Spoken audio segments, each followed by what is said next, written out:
What is up, everybody? I am your current and longest reigning WWE pay-per-view champion, the Italian Stallion, the one who came to see the hot commodity and see, and joined by my good friend and longtime co-host now, sir. Introduce yourself, sir. My name is Christian. Talk about some SmackDown. WrestleMania's here. I'm very excited. Um, we we're about I think we're 2 weeks away. Um, we still got some matches to be a couple more matches to be announced. But I'm excited. WrestleMania season's under the way, and we are the Uncensored Pro Wrestling Podcast, and we are here covering everything pro wrestling related, and we do it in an uncensored monotone. So I might scream "fuck you," and that's totally fucking cool, very fun. But yeah, so we are covering WWE for Friday Night SmackDown from March 17th, 2023, live in good old Kansas City, Missouri. I'm sure you can get away with a lot of sexual stuff down there.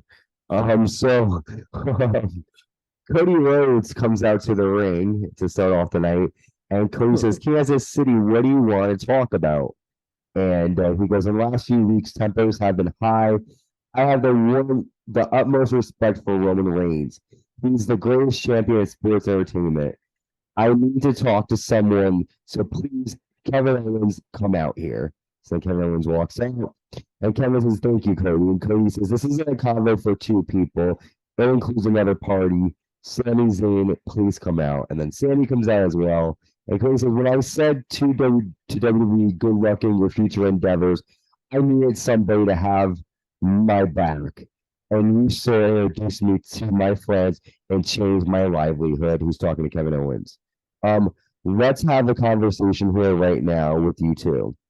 Sammy says, "We have always found a way to forgive each other and get on the same page. Why is this time so different? Tell me if you need to punch me. Do whatever you have to do so we can get back to working together."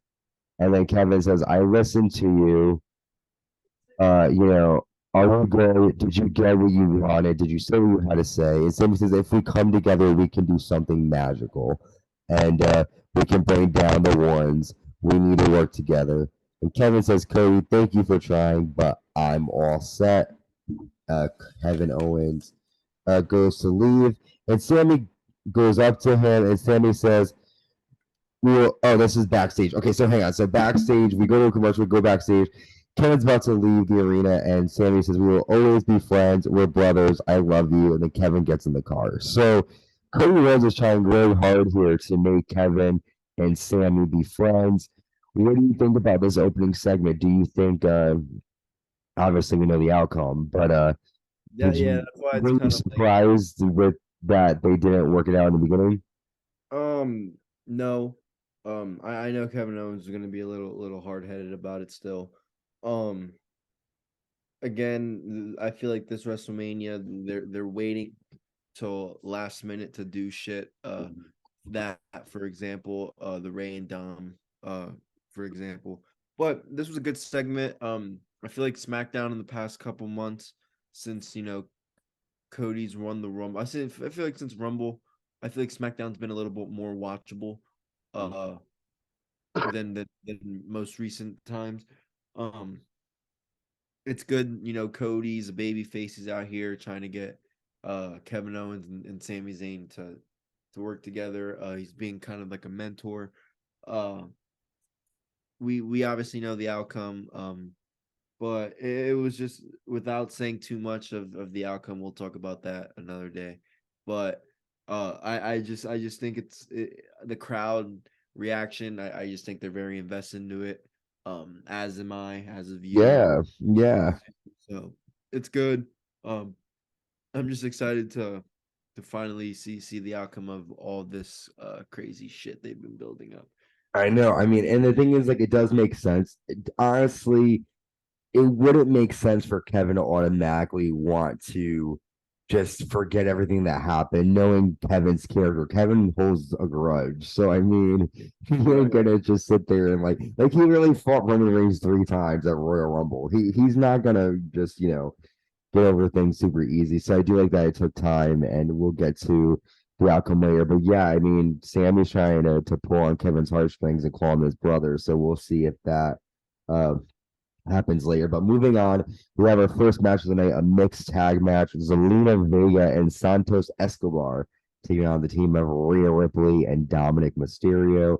And honestly, man, Zelina Vega looked really impressive in this match. She's the only person that I really thought of afterwards. But here are just some quick notes from this one. Zelina nails a low Hurricane Rana to Rhea. Zelina then hits a moonsault to Rhea Ripley on the outside. Dominic nails a flying splash over the ropes onto Santos. Zelina with a tornado DDT to Rhea, but Dominic breaks up the pin. Zelina with a flying Hurricane Rana to Dominic, but Rhea comes from behind and nails the Riptide and defeats Zelina Vega again. Dominic Mysterio proving to be a good help in Rhea getting the advantage. What did you think of this match? I mean, I thought it was a really good showing of Zelina, and yeah, what did you think? I feel like Dominic improves. It keeps improving every single week. We knew the Judgment Day. They're not gonna have Rhea Ripley lose on the build up. They're not gonna have Dominic lose on his build up either. Vega and Escobar have nothing going on, so we know they're not gonna get the win here. But it was a fun mixed tag match. Good to see. We finally see Rhea and Dom teaming up in a match.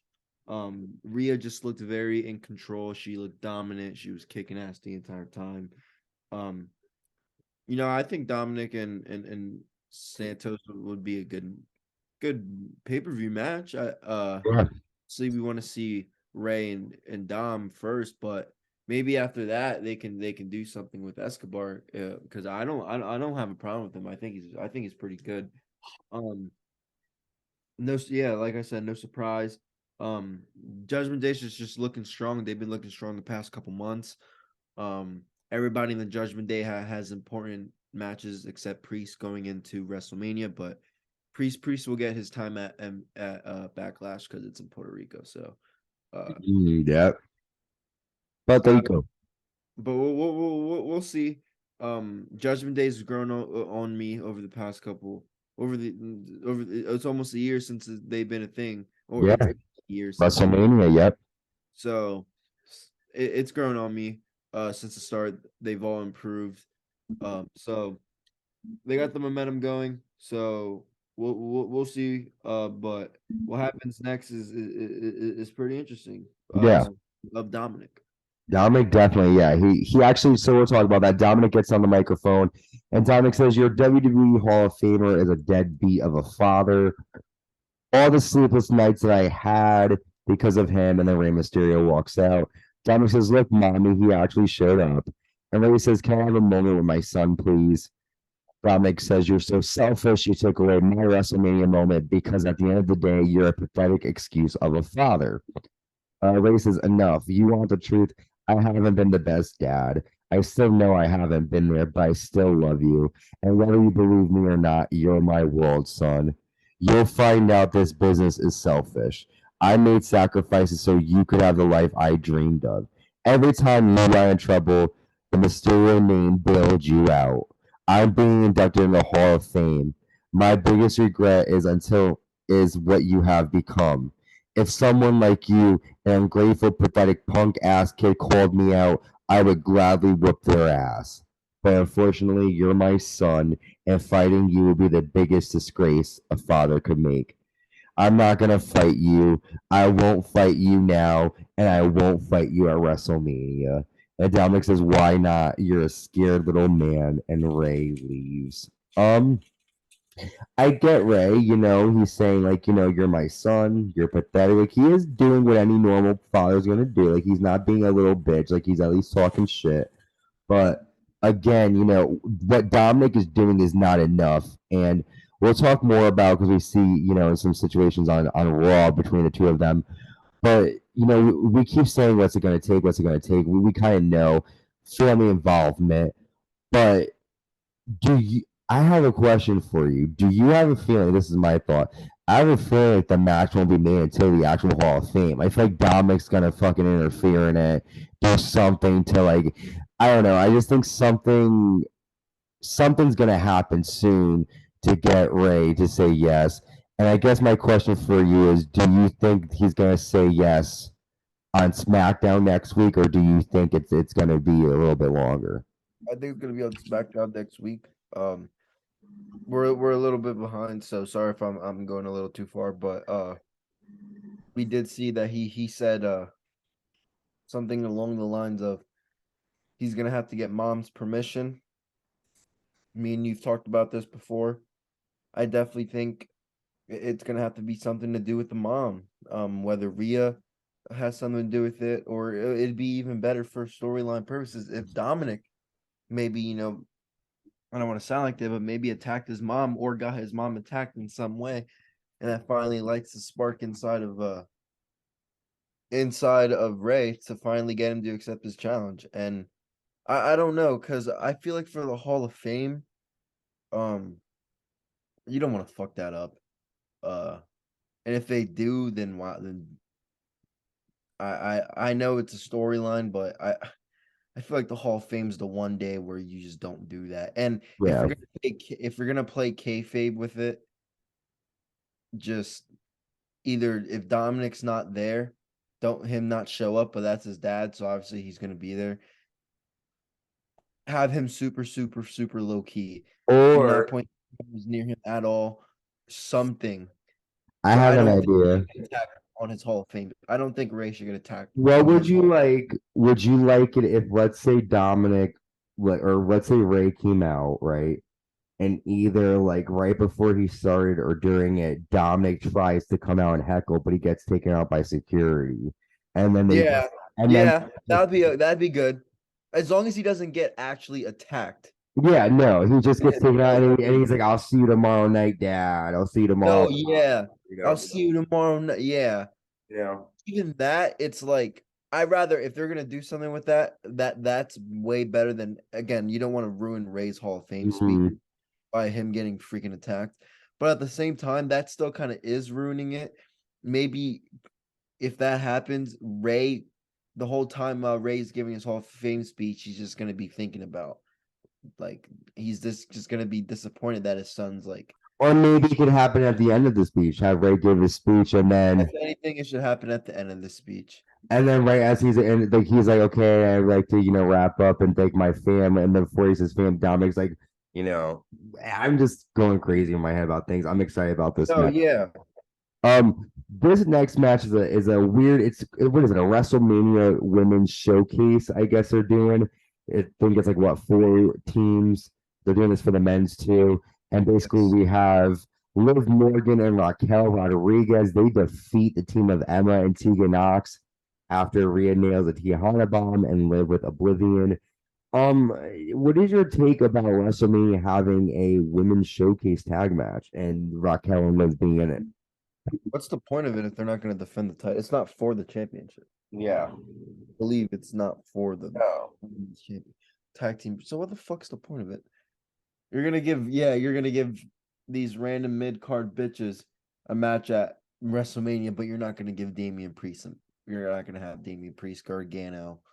Uh, you're gonna have the Miz host WrestleMania, not him have him be in a match. Like, don't have Raquel Rodriguez and Liv Morgan on the WrestleMania card, and not have fucking Damian Priest, not have fucking. Oh wait, he's hurt. Never mind. But still, there's guys that like there's people, and if you're gonna put women on the roster, okay, Raquel Rodriguez, but like don't do stupid tag matches. Again, tag team championships aren't gonna be defended, and they're held by two of the biggest fucking superstars that women that they're. Can I say something? Not to cut you off. I'm sorry. I'm just thinking. Go ahead. Go ahead. No, go ahead, go ahead. I know that we're not big Ronda fans. I know we're not. I know. But listen, fair is fair. Ronda is in the UFC Hall of Fame. Okay. Why is she not being used? I'm not saying she's a great wrestler, I but the agree. point they're talking about, oh, celebrities make the business to it. You have a former women's champion, a UFC Hall of Famer. She's in no storyline, no match. On She's the mic, doing. I don't think she's bad on the mic either. She's not Her on the wrestling mic. are I mean, her character's the same as Logan Paul. It's like I'm just someone who's not an outsider. I'm going to come in and beat up all your wrestlers. I mean, I just don't understand why, there's no need for this women's showcase. I agree. Makes no sense. But let's move on. We have the WWE SmackDown Women's Champion Charlotte Flair come out, and we do know that Charlotte Flair versus Rhea will be the main event of night one, which we'll talk about after this segment. Charlotte says, when I was a baby, this business was built as Dusty Rhodes as challenger and then HBK Ric Flair as champion. And in 2023, it's the same situation at WrestleMania. Charlotte says, I am walking into my seventh WrestleMania, and at every WrestleMania I've been, I have win or lost, I have always been the star. Rhea Ripley's a wannabe star. You can't be a star until Rhea becomes champion, and she can't do that until she goes through me. Rhea quit years ago, and the more things change, the more they stay the same. When Dominic showed up, this is 100% right. I chose you. I didn't choose Bianca Belair for my reasons. When I walk in the locker room, men and women turn away in fear. Everyone fears me except for you. And to be frank, that pisses me off. You're a 14-time champion. For that reason, for a reason. You're a superstar. And I need your title. I bloody need to be a star. And after WrestleMania, you're going to learn to call me champion and learn to fear me. Dominic gets in Charlotte's face, and then Rhea punches her. Charlotte then clotheslines Rhea outside and rams Rhea hard into the railing. The two brawl. Rhea tosses Charlotte over the announce table. Charlotte dives off the table onto Rhea and the security guards. They fight through the crowd. Charlotte gets in the ring and raises the belt as Rhea licks her lips and smiles upset at the champion. So, do you think this is a good promo to sort of help promote the main event of WrestleMania Night 1? No, it's pretty good. I thought it was great. It was effective, intense, better than the last couple ones they've done. This is one of the matches I know we talked about many times, so I won't get too in depth. But I like the brawl they did. I think it's gonna be a shocking banger of a match. Yeah, I think they're gonna kill it. I mean, I think these two are great. I do like the idea. My only thing is like, why does Rhea feel she needs to be a star? That's the only Because she thing that, fucking is. and that's what I'm saying. She already is one. Like everyone loves her. I don't understand why she's saying like her gimmick. She's saying I want you to feel me, but I also want to be a star. But like She could have had the Judgment Day gimmick, and she or not, and no, it doesn't matter. She would have won the Royal Rumble. She would have been in the same spot she's at, whether she was the Judgment Day, whatever character, whatever gimmick she had, she'd still be in the same. She's a fucking star. she is. It is Well, fucking Rhea Ripley. this is gonna be a great main event. I'm excited for it. But speaking of stars, LA Knight taking on Xavier Woods at a quick match. LA hits a neck breaker and Woods rolls up LA Knight and gets the quick win. We do know LA keep losing. Knight keeps on losing his matches, man. No, I know. I was talking about this with a friend here in my city.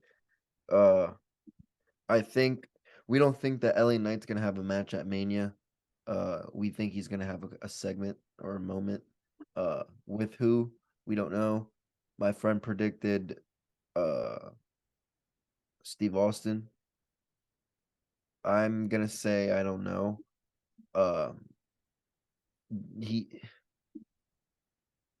I don't know. I don't know if this I don't know where They'll do something with him. this was seen this past week on SmackDown. I don't know where, so I'm just Bobby Lashley. Sorry, not. but Oh no, you're fine. I would like to see him fight Bobby Lashley. Bobby Lashley, that could be interesting. Why it doesn't, I will like to see Lashley do. Well, I think because Bobby Lashley doesn't have a match, right? Here's my thought though. Someone pointed out on Facebook that during this episode of SmackDown, LA Knight's backstage, and you get a clip of I guess there's like a shot of like not of Bray Wyatt, but like a logo or something. So maybe they're gonna do something again. I don't know. I didn't see it. But I don't know. Bray's been gone for a bit. But speaking of LA Knight, he confronts Rey Mysterio backstage and calls him a deadbeat dad, and Rey Mysterio just knocks the shit out of LA Knight. Those two are probably going to play on SmackDown on Friday, which I'm going to be surprised to see. But We are here at our main event, the number one contenders match for the Intercontinental Championship at WrestleMania. Sheamus taking on Drew McIntyre. Here are some quick notes from that one. Sheamus nails a clothesline. Drew hits a Michinoku driver. Sheamus with an Irish curse. Sheamus misses a bro kick but gets a knee. Both men clothesline one another. Gunther gets in the ring and yells, "Who's it gonna be?" But Imperium attack both men, and then Gunther power bombs Sheamus onto Drew's back. And then Adam Pearce gets on the Titantron and says that at WrestleMania, Gunther will defend the Intercontinental Championship against both Drew McIntyre and Sheamus. This match is just made more so for the triple threat aspect of it. So, are you excited for this triple threat at Mania? Fuck yeah. Fuck yeah. Who do you think? Who do you think? Like for me, I'm more excited to see Drew in the mix because we haven't really seen him in Gunther. But fucking time. yeah, He won the title at Clash of Castle. It's Sheamus' time. Sheamus is gonna do it. Fuck yeah. That's my that's an early WrestleMania prediction episode spoiler. I think Sheamus win that fucking match. It's his time. I'm excited. It's gonna be such a good match. Dude, these three guys are gonna fucking kill it. They're gonna bang it all out. Dude, I'm so excited. Well, let's do a quick recap of the last segment. Sami Zayn comes down to the ring and he confronts Jey Uso. And Sami says, "How do you want to do this?" And Jey says, "From day one, I didn't like or trust you, but then they started liking you, not me. I always thought it was my job to protect my family. I thought you loved me. You betrayed me and made me look stupid. You have always been a fake ass oos." And then Sami says, "You keep saying you got no choice. You chose to take Roman Reigns' abuse. I was going to take it every week like you. You're mad at yourself. You're mad that you didn't hit Roman Reigns with a steel chair first." And then Jey Uso attacks. Jimmy runs down and attacks too. They ram steps in Sami's face. However, Kevin Owens shows up behind the Usos, and Kevin attacks. He nails a stunner at Jimmy, a pop-up power bomb to Jay, and then Kevin Owens and Sami Zayn have a huge hug brother moment. Cody Rhodes smiles backstage. Everything is good in the WWE universe. The Bloodline has a new enemy, Kevin Owens and Sami Zayn, on the same page. What do you think? Creative team has done a good job taking their time with this story. Finally, we get it. Crowd goes crazy. We've been waiting for months for this to happen since War Games, around War Games. I don't know.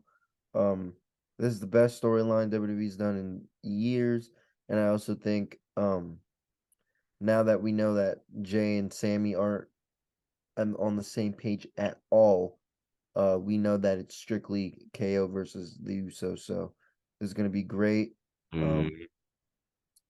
I wonder what the tribal chief. Well, I know what the tribal chief thinks about this, but tribal chief isn't too happy about this. I'm just so happy they didn't rush it. That's my number one thing. It played out so well. I'm so excited.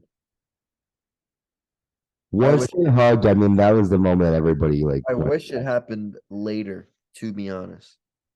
Okay, like you said, like you mentioned earlier, like it would have been cool if they would have done it like maybe the week of, like finally, like maybe the Bloodline attack or whatever. He comes out. You want the match tomorrow? You got it.